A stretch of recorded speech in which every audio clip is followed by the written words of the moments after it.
To west Godavari అమ్మమ్మ వంటల video అండి. అష్టావధానం అనేది ఆడవాళ్ళని చూసి కనిపెట్టుంటారండి. ఇప్పుడు పొద్దుట్లు వేసిన కాంచి ఒక చేత్తో అండి ఎన్ని పనులు సంభాలిస్తున్నా అటు గ్రైండర్ వేసాను. పొద్దుట వంట చేసేటప్పుడే నైట్ ఊరబెట్టేసాను మినపప్పు బియ్యమును.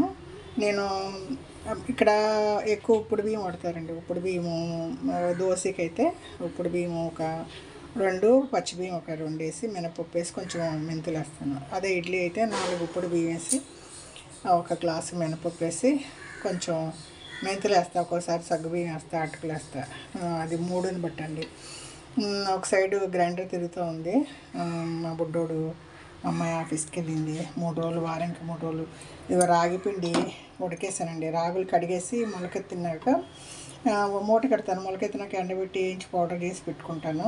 కొంచెం వేడి నీళ్ళు వేసి ఉడికించి పెట్టుకున్నాను. దాంట్లో టేస్ట్ కోసం అండి, రాగి పిండి టేస్ట్ ఉండదనేసి మనం చట్నీ చేసుకుంటాం కదండి, ఆ పప్పు వేపుడు శనగపప్పు కొంచెం మిక్సీలో వేసి ఆ పౌడర్ కూడా దీంట్లో కలిపాను. తినేసాడు, ఆల్మోస్ట్ తినేసాడు 2-3 స్పూన్లు.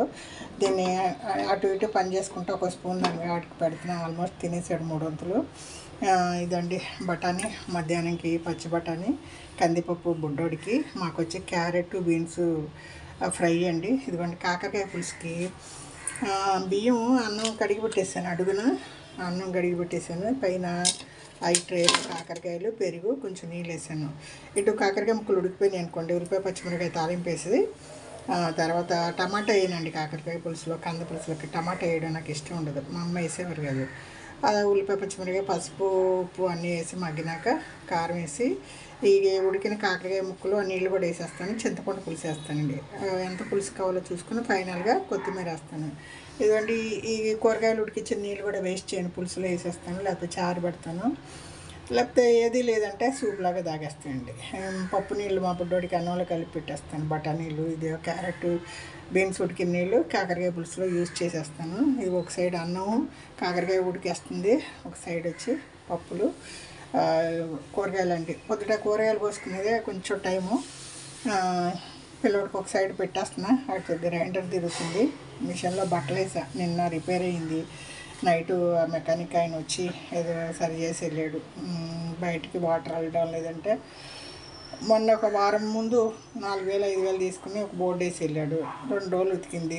లోపల నీళ్ళు బయటకు వెళ్ళడం లేదు. మళ్ళీ మిషన్ తీసి ఆ బట్టలు తీసి జాడించుకోవడం, నీళ్ళు మళ్ళీ కింద నుంచి ఓపెన్ చేసి ఆ నీళ్ళు ఎత్తి పోసుకోవడం, ఇదేంటో అసలు కష్టం అనుకుని మళ్ళీ పిలిస్తే ఆయన ఏదో బయటకు వెళ్ళి అది ఏదో పోయింది, అది 1500 అవుద్ది అంటున్నాడు అండి. నెలకి మనిషిని పెట్టుకున్న 5000 అవుతుంది. వాషింగ్ మిషన్కి 5-6 వేలు అవుతుంది. కొత్త మిషన్ కొందామంటే ఇంట్లో ఊరుకోరు. ఇదండి అష్టావధానం అంటారు కదా, అది చేస్తూనే ఉన్నాను. ఒక సైడు నేను కరివేపాకు, ఉసిరికాయ, కొంచెం అల్లం ముక్క వేసుకొని జ్యూస్ తాగుదామని పెట్టుకున్నానండి. ఎక్కడ తీరట్లేదండి. తాగుదాము అనుకున్నా. ఇదో దోశ అండి, టిఫిన్ దోశ. ఇవాళ పల్లీల చట్నీ, కొత్తిమీర చట్నీ అండి. నిన్న కొత్తిమీర కట్టలు 2 కొన్నాను కదా, పచ్చడి చేశాను. అది ఈ పూటకి చట్నీకి సరిపోయింది.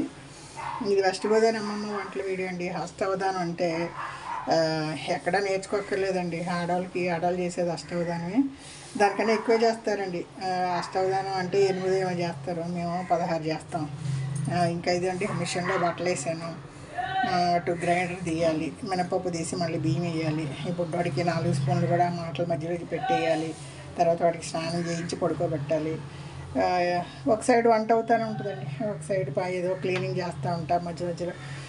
ఈ పని అన్నీ ఆ పని ఈ పని ఏది దొరికితే అది చేస్తూనే ఉంటాయి. ఎక్కడ చూసినా పనేనండి. పిల్లలు ఉన్న ఇంట్లో అన్నీ చంద్రవందలు చేస్తారు. చదువుకున్న వేస్ట్.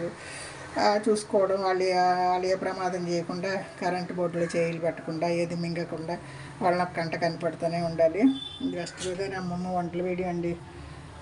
నా వల్ల అయింది ఏదో చిన్న వీడియో వద్దామని ఆశ.